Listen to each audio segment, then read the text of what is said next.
Okay, we'll wait a few more seconds for folks to join. You can watch the attendee list growing there.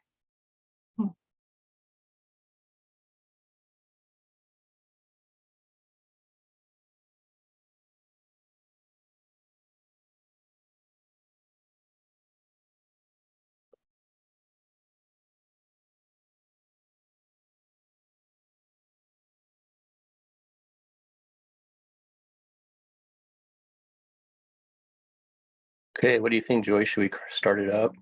Yeah, let's go ahead and get started. Okay. All right. Well, good evening.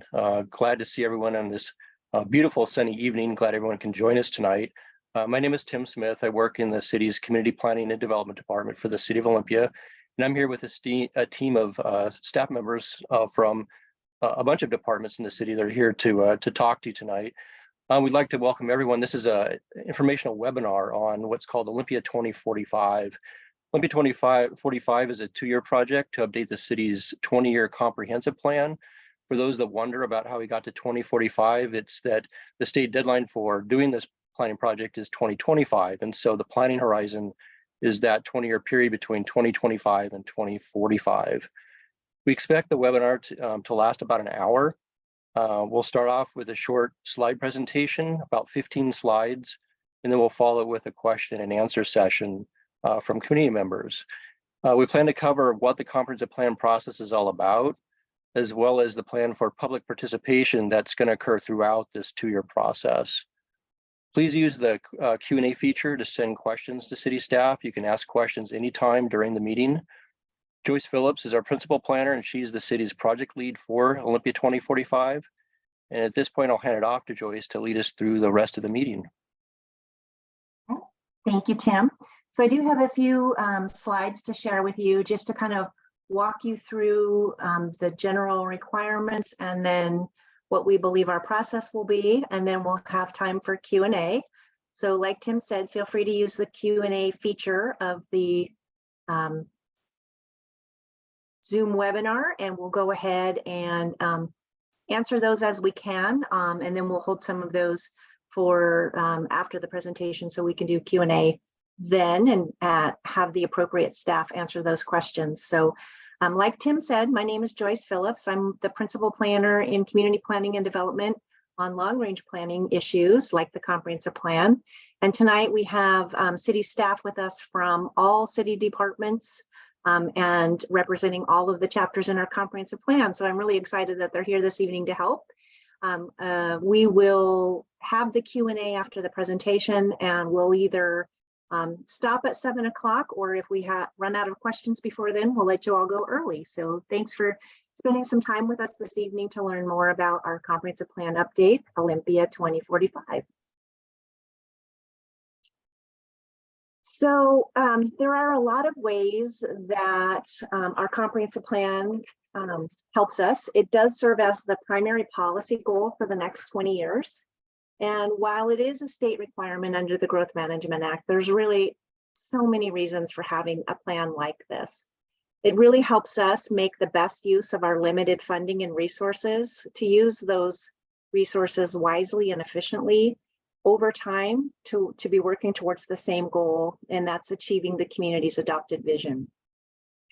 Examples include setting goals and priorities, proactively planning for investments and building infrastructure, adopting our development standards that will help us implement the direction of the comprehensive plan, and helps the city departments set their annual work programs. All of this is done so that we can help our community members, both our existing and our future community members, to meet their needs. And of course, we want to work hard to meet the state requirements and any updates that have been made to the Growth Management Act and related statutes since our last update was completed, which was December of 2014. So the Growth Management Act, or GMA, as I will likely call it in the rest of the presentation, does have some specific requirements we have to address. For example, we know that the plan has to cover at least 20 years, so we'll be extending the planning horizon out to 2045. We'll have to address the new state requirements, of which there are many. Our plan does have to be financially realistic, and we're to complete all of this by June of 2025. This includes the city's comprehensive plan and our development regulations that implement it. Our plan did go through a major extensive rewrite between the years of 2009 and 2014. So we believe we have a good, solid plan to serve as our basis for this work, and that most of what we'll be doing now is extending that planning horizon, adjusting our population projections, addressing the new state requirements, and also helping to integrate past work that we've done, such as things around addressing sea level rise, housing, and transportation. And of course, we'll be making refinements based off of our current circumstances and community input. When we do this work, we'll be coordinating with tribes, Thurston County, Thurston Regional Planning Council, the adjacent cities of Lacey and Tumwater, and other governmental partners like school districts, transit, the library, and others. And of course, we want to do all of this with input from the community throughout the entirety of this update process. We are required to plan for growth, and so there's a regional process that occurs that identifies how much growth. Oops, sorry about that.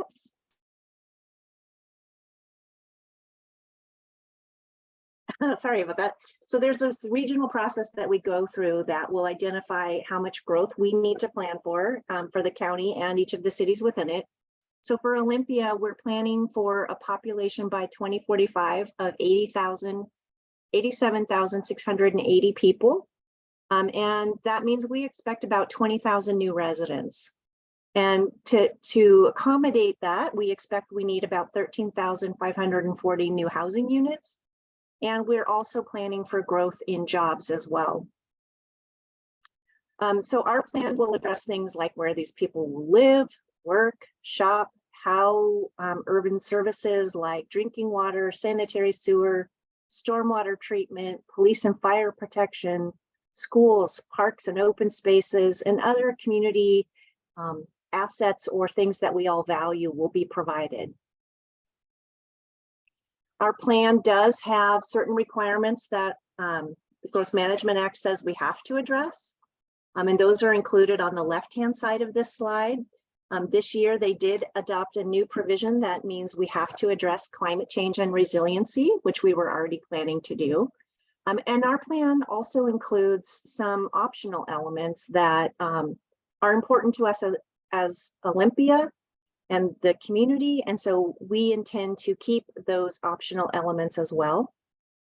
And so I think you will see these are the chapters that will be in the Olympia 2045 plan. We do expect to use a phased approach to this update. And that's partly because we want to use existing staff and resources efficiently, and also because some of the chapters have recently completed or are in the midst of a public update process, like the Transportation Master Plan or the Olympia Strong process or the recently adopted Parks Plan. And so they're more primed to have an update. And then some of the chapters, like the housing chapter, has a lot of new state requirements. The state guidance is just now starting to come out, and we want more time to understand those requirements before we start that update work. So we will be doing a chapter by chapter review throughout this process. We want to make sure that we have the appropriate staff lead the update of each chapter and make sure that we're addressing any new state requirements as well. Each chapter will include public participation. The Planning Commission will ultimately have briefings on each draft chapter and will also conduct a public hearing to solicit public input on each of the proposed chapters. Ultimately, the Commission will make a recommendation to the City Council, and the City Council will consider each chapter and provide input on any changes. We'd like the Council to accept but not adopt the actual chapter, and chapters will come in at various times. But the reason we're doing this is because once we have all of the chapters completed and gone through that public hearing and review process, we want to issue an environmental impact statement on the plan itself. Ultimately, once that review is complete, then we will take it back to the City Council for a review of internal consistency across all of the different chapters and ask for the City Council to adopt the plan at that time. And again, that deadline is June of 2025. So this is a timeline of when we expect each of the chapters to begin its review and update. The years shown reflect when each chapter will start. Some chapters will take longer to update than others.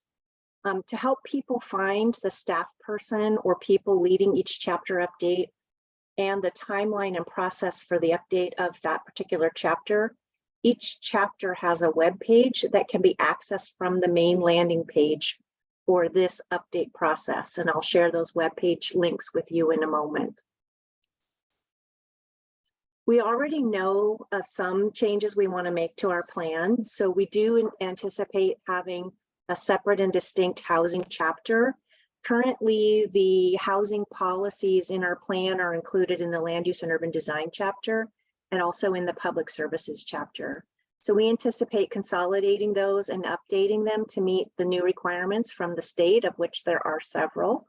And then we also want to make sure that we're doing the work that's now a requirement around identifying local policies and regulations that result in disparate impacts, displacement and exclusion in housing, and then establishing policies and regulations to begin to undo some of that. So we'll be taking a look at that specifically for Olympia as well. So this slide shows basically each of the chapters that we expect to have in our plan. And again, these are the existing required and optional elements as well as the new housing chapter. And I'm just going to point out that in the center of this, you see the community values and vision. And that's something that we'll talk about in a couple of slides. I also want to note here that we do anticipate that we will be addressing climate change and resiliency issues, equity, and health in all or almost all of the chapters, instead of having distinct chapters on those topics. So when it comes to looking at climate equity and health, we will be looking to reduce greenhouse gas emissions and preparing for impacts of climate change. We're going to be building upon some of the work that's already done, like our thirst and mitigation plan, and also looking at sea level rise plan and things like that. But we'll also be taking a look at some of the work that's currently ongoing around climate issues and resiliency and looking at how we can incorporate that into our plan.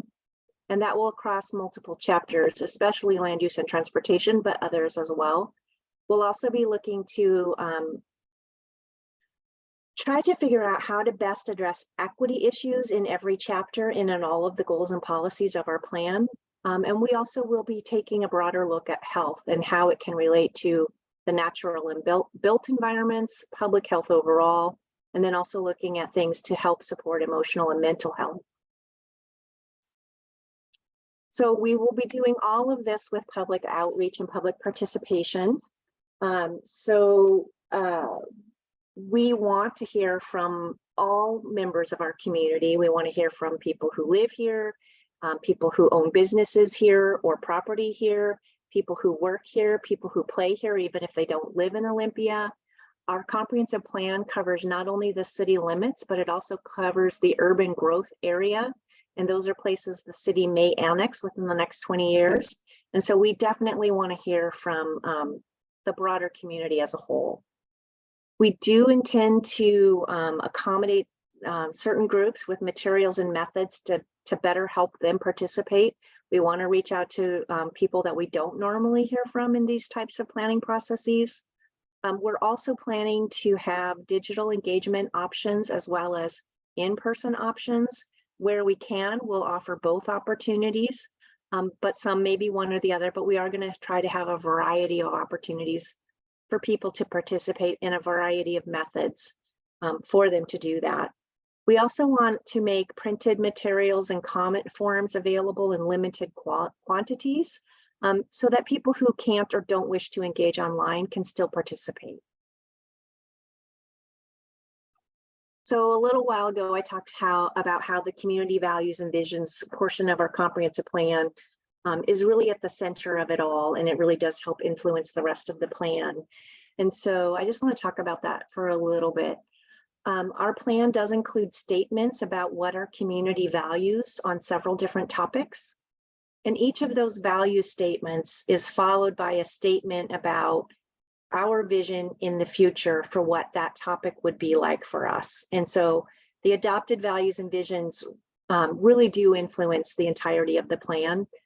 So as such, we really want to have the first outreach opportunity for people to really review those statements again and see if they still hold true for our community. Does it still reflect your values? Is anything missing?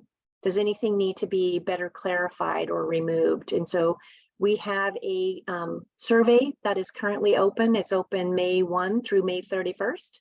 And we're asking people to weigh in on those community values and vision statements and let us know their thoughts. And so we do encourage all of you who are attending tonight to go ahead and take that survey. And at the end of the presentation, I'll have the website available where you can access that.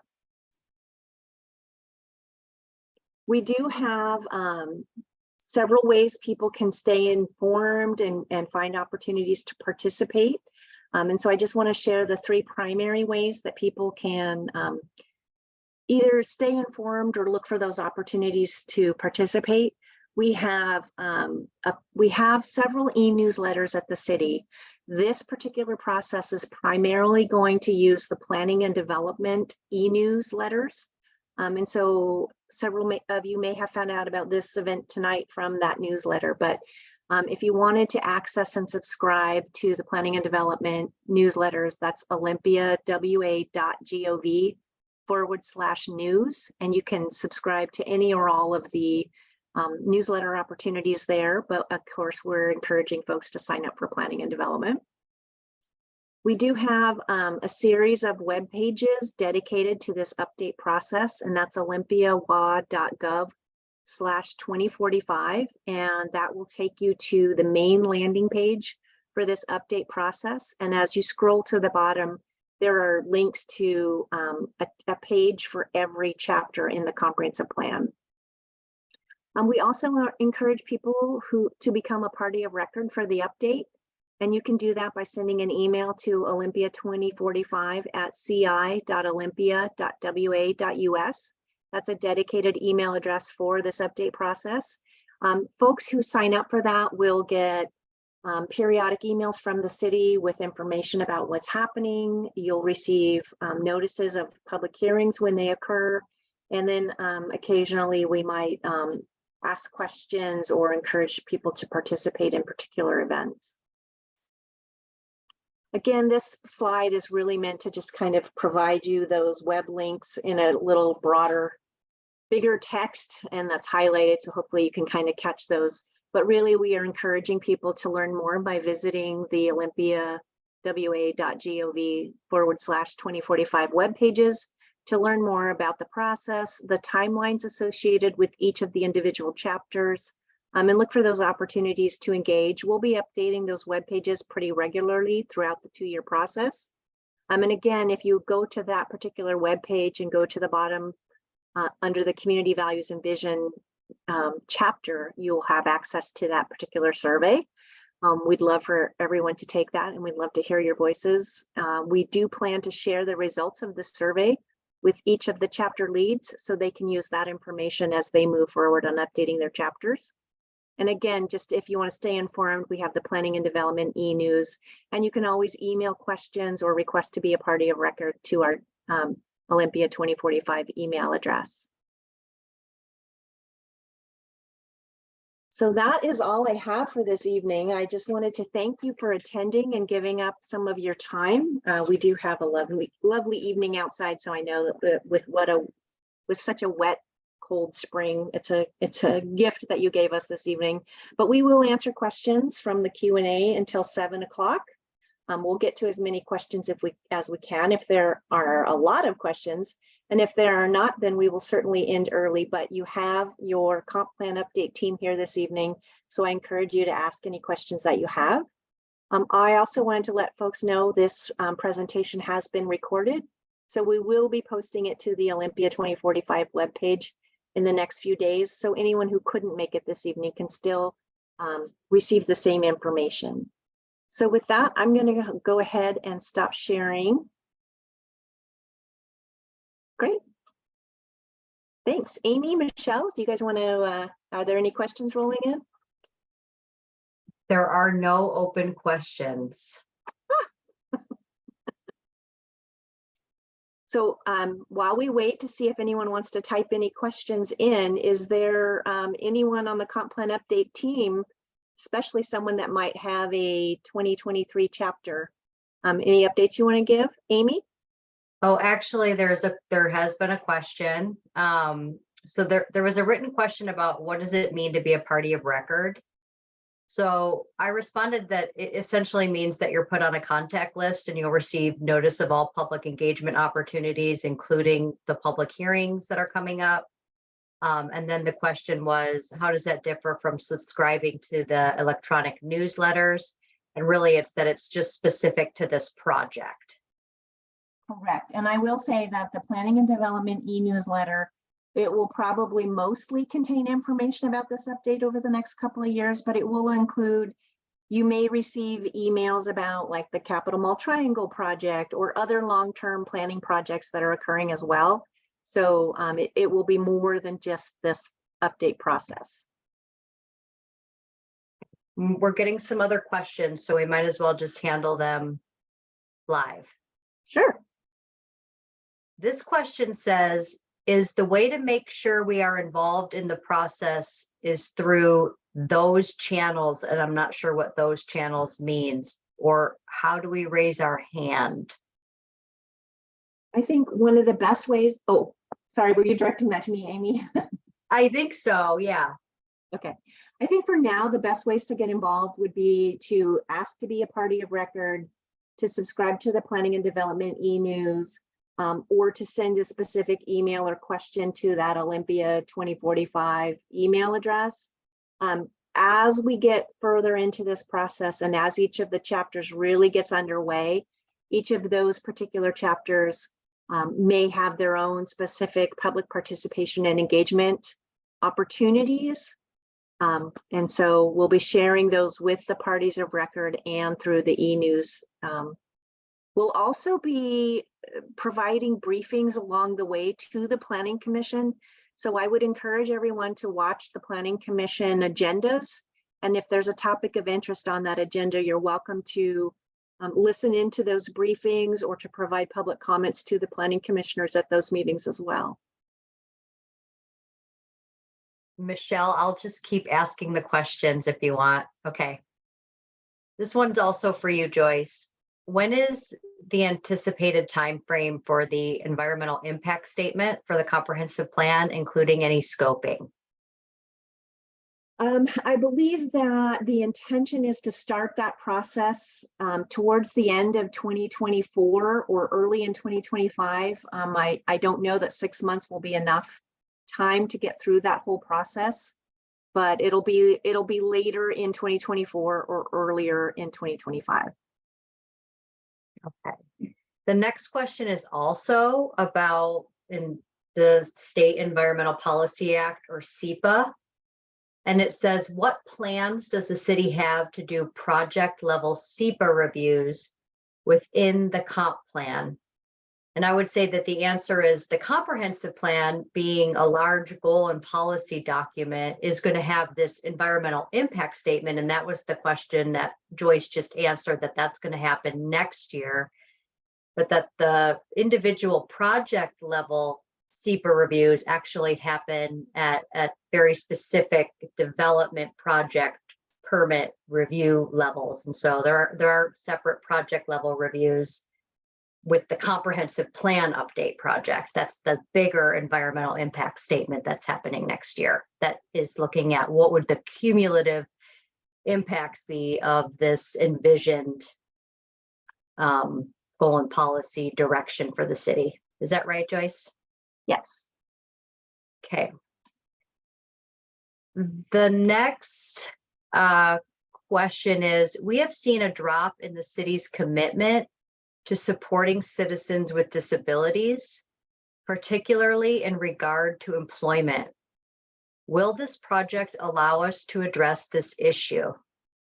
I can answer this question because I am working on the economy chapter.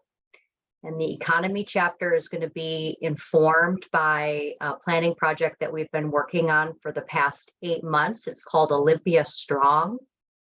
And we've done outreach and had particular focus groups with people with disabilities. And we have been talking about what type of opportunities are there for people with disabilities in the workforce, because we know from the data that we're looking at that people who have disabilities are disproportionately underrepresented in the workforce. And we know that that has to do with certain barriers that they face that are systemic.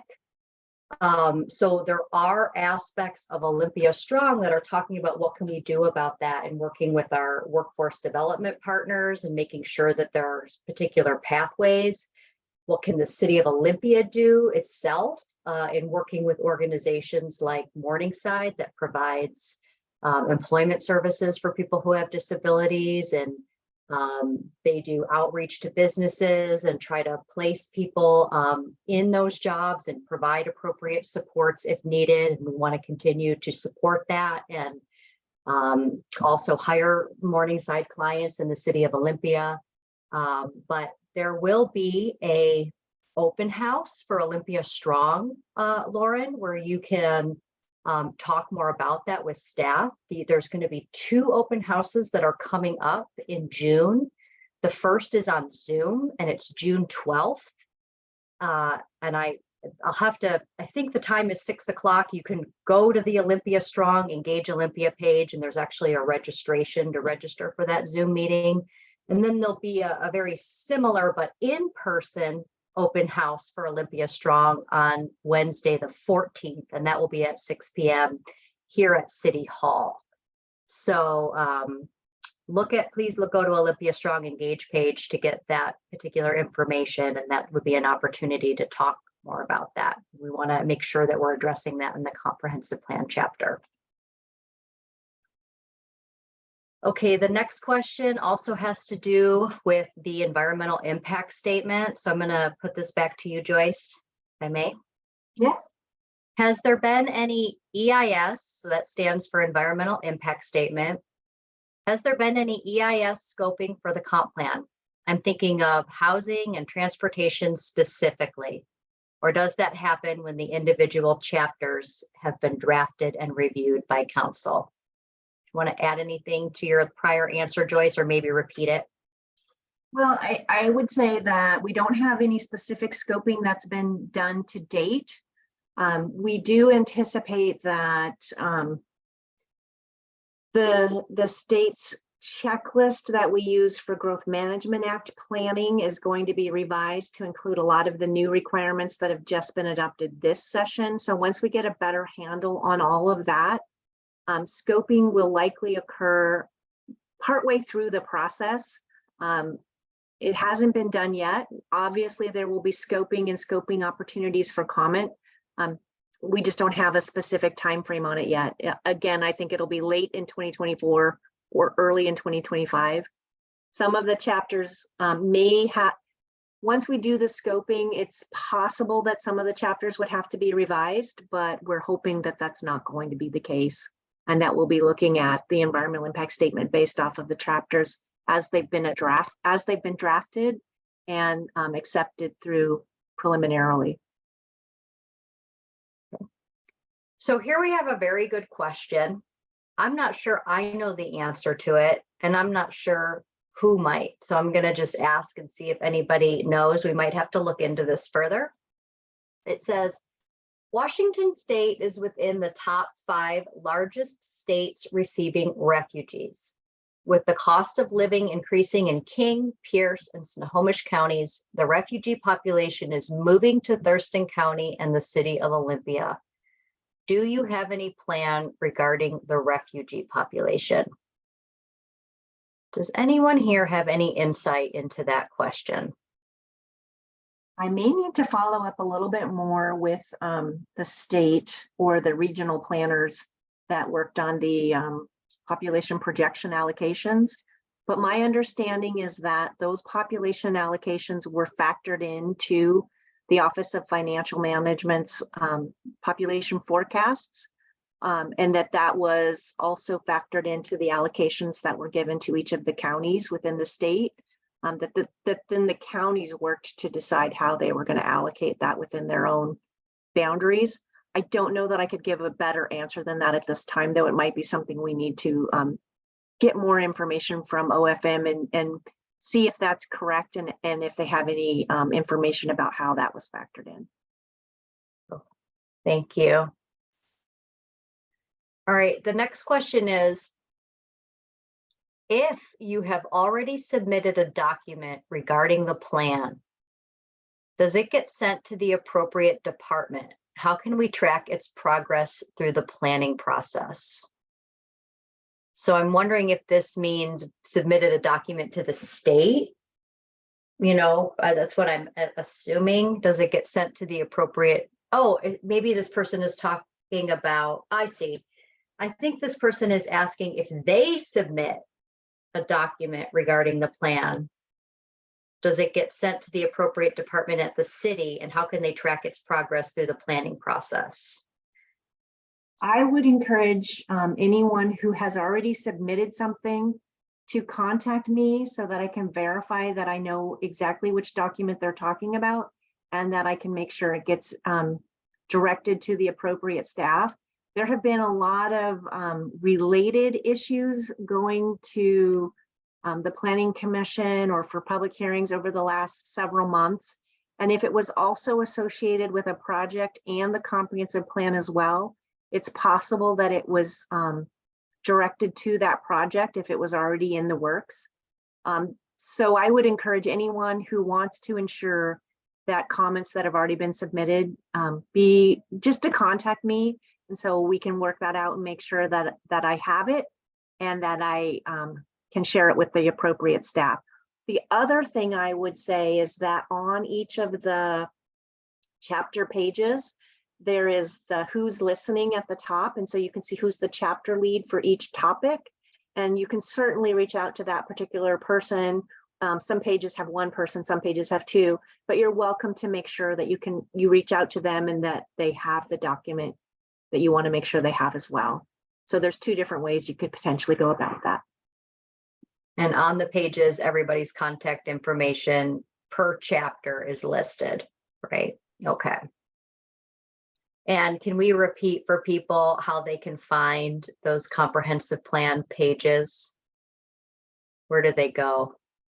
So if you just went to your search engine and typed in Olympia, wa.gov/2045, it would take you to that web page. Or if you go to the city's main website and you click on the engage button over on the right-hand side of the screen, it should pull up all of the engage pages, and Olympia 2045 is one of those pages. Okay. Or And you could probably even Google Olympia 2045 and the engage page probably comes up. And, yeah, and then from there, it's really easy to navigate and find, I'm interested in the economy or housing, and find that page and that contact. Yes. And I would encourage anyone to reach out to me. I'm happy to put you in touch with the people that are involved in any one particular chapter, or if you want to follow the whole process, that would be me as your main point of contact. And I'm happy to help with that as well. And my phone number is on the is there a way to put my phone number in the chat or the Q&A? I mean, I'm not sure how to do that, but there's not a way, because not everybody can see what's in the Q&A. Okay, so just for anybody that's listening, my telephone number, my direct line is 360-570-3722, and that's on the webpage as well. It was on my last slide, but I can share that again if we need to at the end. Yeah, let's do that.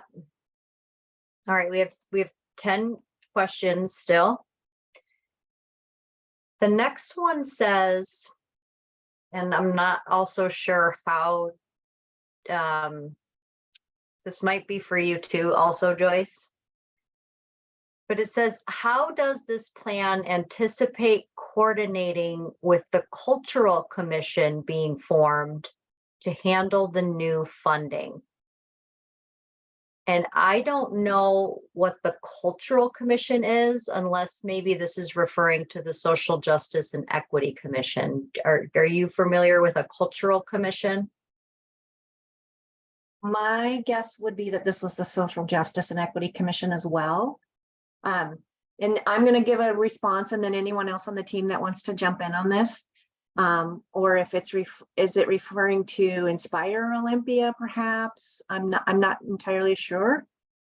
So if you're talking about social justice and equity, the city has a framework that we use when we're working on planning projects that we go through, and we can reach out and work with Toby Hillmeyer on that to make sure that we're doing it correctly and that we're asking the right questions and looking at the right data. And all of us will be doing that for every one of our chapters. And then I think that it's possible that some of this work all of the work will funnel through the Planning Commission, but some of the other chapters, like I'm sure Transportation will be working with the Bicycle and Pedestrian Advisory Committee. I'm sure that the chapters around stormwater or drinking water or sanitary sewer, I'm sure they'll be working with the Utilities Advisory Committee. We'll be working with all of our advisory committees in some capacity, and then all of them will go through the Planning Commission as well. So I think that's part of the answer. But if it's Inspire Olympia, I don't know that I have a great answer for that. Does anyone have a response related to the Cultural Access Program?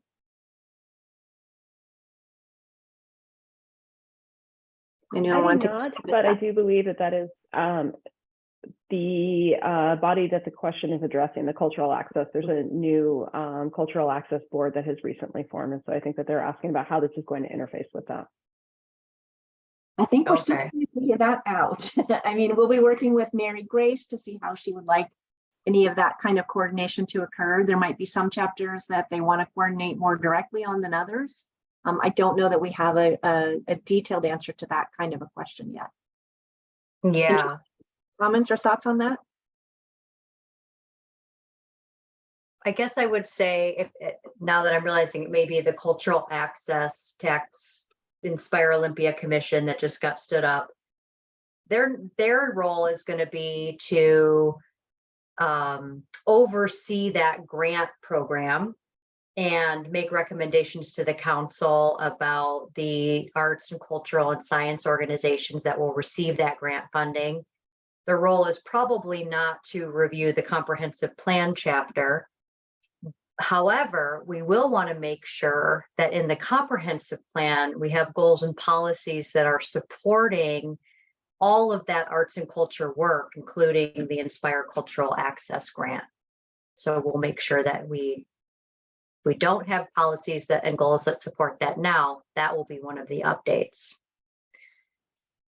And I would think that given that arts is part of the Parks, Arts and Recreation chapter, that Silvana will be working, with Mary Grace or to check in at time to time to make sure that those types of goals and policies that are being considered are consistent with the vision of the Cultural Access Program. Absolutely. Right. The next question is for Darian. It has to do with housing. And it says, much of the future housing will be for families at or below 80% of median family income. The rural part of the county does not have zoning that fits that income level for housing. Does Olympia have plans to serve a larger portion of the total low-income housing, since the county is not a good place for low-income housing? Basically, do we have plans to serve people who are making 80% or less of median family income with housing? Yeah, I'm not familiar with the zoning that doesn't fit. I'm unsure what that's referencing or why the county isn't a good fit for low-income housing. I'd be curious to know more, but yes, absolutely. As Joyce said, we need 12 to 13,000 housing units in the next 20 years. And the housing team is working with a myriad of different incentives to incentivize housing at all income levels from below 30% area median income to market rate housing in order to allow a bit of reprieve for our housing stock because we're at such small supply. So we're really working in many different avenues, leveraging state and federal funding, seeing this issue as regional. So working with our collaborative cities and counties to increase our housing stock and all of those incentives and projects will absolutely be outlined within the plan. Hope that answered your question. Thank you. And the state of Washington is also requiring that we set some targets for housing at various income levels. So not just overall housing targets, but that we are targeting and having plans for extremely low income, very low income, and people that make a average wage. Is that correct? Okay. This question has to do with historic preservation and cultural resource protection. Who in this room is that chapter? I think that it's certainly part of the land use and urban design chapter, which would be me. Okay, so the question is, I know historic preservation and cultural resource protection is not a state required planning element, though it should be. Nevertheless, I recommend that you add that to your list of elements to be included in the 2045 plan. That's a great comment. And one of the things that I did not talk about is that all of this work has to be done as we balance the goals of the Growth Management Act. And so one of the goals of the Growth Management Act is specifically around historic preservation of lands, sites, and structures that have historical or archaeological significance. So it will certainly be something that we factor into the planning, but it's always a great reminder that it needs to be more forefront in our thinking. Thank you. This question is also about the land use chapter, Joyce, and it says, could this update process lead to identification of potential expansion of the urban growth area? It technically could. At this point, we don't believe we need any expansions to the urban growth area. Thurston Regional Planning Council puts out the buildable lands report. And for the city of Olympia, it shows that we should be able to accommodate the amount of planned growth within our existing boundary. But it's something that could be part of the growth management update. Anytime, well, technically the county is the jurisdiction that has the authority to establish the urban growth boundaries, but we have not at this point requested any review of the urban growth boundary. In theory, it's possible though. Thank you. Okay, this question says, our building at 500 Columbia Street Northwest was impacted by the recent king tide at 18 feet. Has the past plan anticipated the impact of rising sea levels? Would this be you, Susan?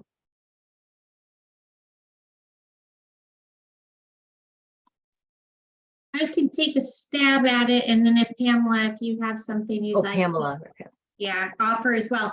So the 2015 comprehensive plan did have some policies about sea level rise, mostly around protecting downtown from sea level rise and putting together a sea level rise response plan, a separate plan to address sea level rise in downtown. That particular document has been put together. It was approved in 2019. So this time around, a comprehensive plan will include the findings, information from that sea level rise response plan.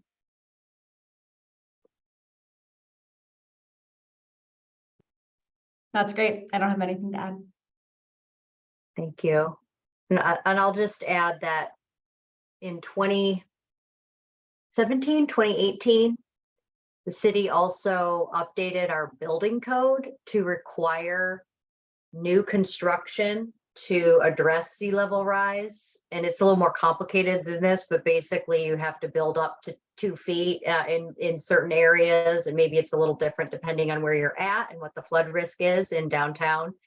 And that could be through various methods. It could be tidal gates that come up. It could be putting the building up on pilings. We have some different examples of that in our downtown with some of the new construction. So that's a way of anticipating the impact of rising sea levels, at least for what we are expecting over the next 50 years, which is about the building life. Perfect. Thank you, Amy, for adding that. Okay. This one, maybe for you, Pamela. Will the city consider changing building codes to require solar and other energy efficient measures, such as composting toilets, recycled gray water in new construction? Or maybe that's not for you. I don't know. Yeah, no, I can speak to that. So that's not exactly a comprehensive plan action, though it is related to implementing and achieving the climate goals and targets. We're actually working on some work related to that right now, specifically for commercial building codes. And we're working on getting some draft code language out for public review sometime next week, specifically for commercial building codes, reducing energy use, electrification, and solar readiness. So more to come there on those. Some of the other things around gray water, I'm not as familiar with those. Does anyone? I was just going to add around the composting toilets and the gray water.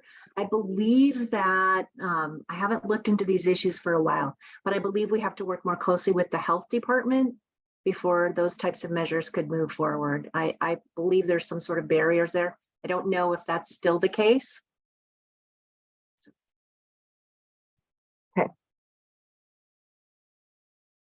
Okay, so this next question, I will take a stab at it at the beginning, and then I'm going to pass this over to you, Paul, and then we can open the floor for others. But it says, are there also plans to continue a goal of cultural diversity? In particular, the participation of Black African Americans in employment, housing, and business support. Also, what is the plan around safety and community involvement with OPD? So I can speak to, again, the economy chapter update, which we've been working on with a project called Olympia Strong over the past 8 months. And we have made an effort to reach out to various cultural organizations, as well as to the Black, Indigenous, people of color business groups that were recently stood up in the past few years with the Economic Development Council and with the Thurston County Chamber. Because part of one of the focus areas for Olympia Strong, which again is informing the economy chapter update, is business, enterprise, and resource support, as well as workforce and education pathways.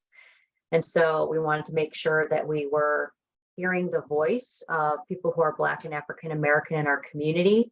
And we did hear some feedback that is shaping some of the initiatives that we'll be presenting at the open house on June 12th and 14th. So that is a very important part of that. We also recognize, and as we're looking at data, housing is also a focus area in our economic development work, although we have the economy chapter in the comp plan and the housing chapter will be separate. In our Olympia Strong work, something that we heard from the community is that more affordable housing and homeownership opportunities are a priority, and that's an economic priority. One of the data points that we look at and understand is that people who are Black and African American, due to systemic racism and discrimination in our society, have been systemically kept from homeownership opportunities and the wealth generating opportunities that comes with that. And so right now, one of the things that the city's doing is a study about what can the city do to help grow more homeownership opportunities for people in our community, including people who are Black and African American, so that weighs into all of the strategies that will ultimately end up in our plans and the goals and policies in our comprehensive plan. I'm gonna ask Paul, so part of the question was, what is the plan around safety and community involvement with OPD in kind of regard to that topic? And to jump back to that hiring and diversity component too, that's certainly something that we'll see in our chapter, which will be on 2024, but it's also something we're working on right now. Our hiring and training department, we're actively working to improve the diversity in our department with the new officers that they hire. As far as safety and community engagement, we're always looking for opportunities to partner with our community. There will be some more opportunities here in the future that will likely be more structured. We'll see more of that in our 5-year strategic plan. That's also in the works right now at the same time as this plan. So once that's taken some shape, we'll be a little more ready to share more about that for the comprehensive plan. Thank you, Paul. Does anyone else have anything that they want to add to that?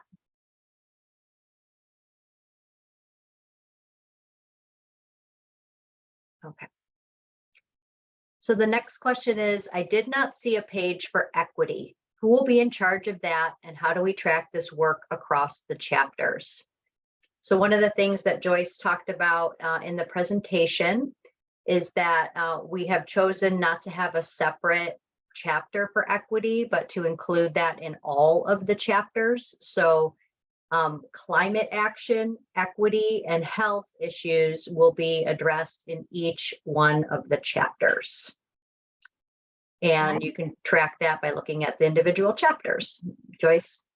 Yeah, I just also wanted to point out, I should have mentioned that when I had this particular slide up.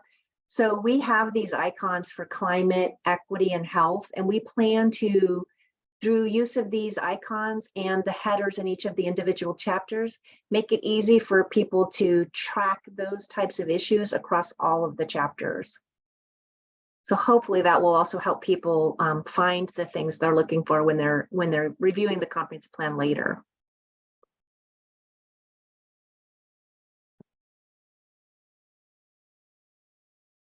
So there's, at this point, 2 more questions. Okay. This one I think is going to be for you, Joyce. It says, the governor signed much of the housing legislation on Monday of this week, such as upfront SEPA review, permitting process streamlining and consolidation, and the elements of the middle housing bill. These bills are set to become law on July 23rd. Is it expected that the city of Olympia will have the entire time of the comp plan update process to implement these changes? And do they not apply locally until the process is complete? That's a great question. And so a lot of the bills we've been tracking were signed on Monday, and some of the bills we still are looking at haven't been signed yet. We'll kind of wait to see the shakeout as all of the bills are signed. We'll be looking at some of the bills have language in there about cities don't have to implement those bills until 6 months after they complete their update. Some of them don't have that type of language, I'm sure. We're going to be taking a look at all of those to determine when we want to work on those particular items. And so if they're consistent with our current adopted comprehensive plan, then we can certainly look to make changes to the zoning codes or other development regulations more quickly. Some of them will be things that we'll wait to see until we complete our update. It's the development regulations can be adopted at any time and several times throughout the year, whereas a comprehensive plan can only be amended once per year. And we won't be doing any annual amendments until we complete this particular update process. So with the development regulations, it's a little harder to say. I think it's going to be a mix. Some will probably be adopted more quickly than others. But at the very least, of all the bills I've read so far, all of them would be adopted by the end of 2025 if they are requirements. Okay. Well, this last one is about everybody's favorite subject, which is the library, because we love our Timberland library. And it says, what chapter would library facilities fall under? Will this plan include provision for a modern library building for downtown as density and urban amenities increase? So that's a really good question. I can answer this a little bit because we talk about the library a lot in economic development. I don't know what chapter this would fall under, or like how the library plans might be addressed in the comprehensive plan. But I can say that some things that we know about our library. So we have our downtown library. It's a full block in downtown. The building is quite old. The city owns and maintains the building, and then the library service leases that out. We also have been financially helping the library have a space on the west side inside of the mall, which has been a really popular library destination for people in the community on the west side. And so part of the conversations that are happening with the library is about what does the future look like? And I'm not sure we have a full plan yet, but the library is feeling like maybe they don't need such a large space in downtown. Maybe they do need a smaller space in downtown that is more modernized, and then maybe a little bit of a larger space on the west side to serve the community there. That would be welcome on the west side, where we haven't made quite as many investments in public amenities on to the west side of Olympia as we had in downtown. And that's part of also the conversation of this west side sub area planning process, is what might more community amenities on the west side look like. So it's not quite determined, but that's very likely to show up in the west side plan. And we will continue to talk to the library about what's going to happen for the downtown location, because at some point the building that they're in now either is going to need a very expensive rehab or a redevelopment and a move to a new site. And as this question says, could it be a modern library building in downtown, or space in a new building downtown? It could be, but I don't know that we have a full plan for exactly where that's going to show up in the comprehensive plan at this time.